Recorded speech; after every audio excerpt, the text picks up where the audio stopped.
এটা দস্তরখানায় সুন্দর করে বসে খাইবেন। এই বিসমিল্লাহ পড়বেন, বিসমিল্লাহ পড়েই খাইবেন। খাওয়া দাওয়া এটা কোনো বাংলাদেশ না, এখানে এইভাবে নবাবের মতো বসবেন, বসে তারপরে খাইবেন।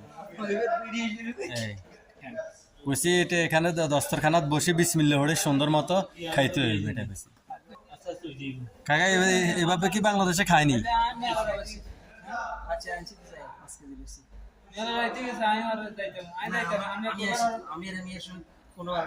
এখানে তোর যদি করে যাই করো হ্যাঁ, বর্ষার খাওয়ার স্টাইল তুই এটা কই পাবি বাংলাদেশ? এটা তো দস্তরখানার মতো খাওয়া, মাশাআল্লাহ।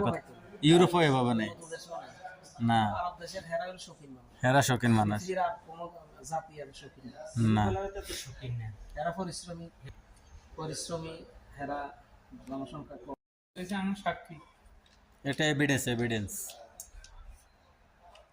না হাগলা সাইজের লোক এসি আর বাইরে এরকম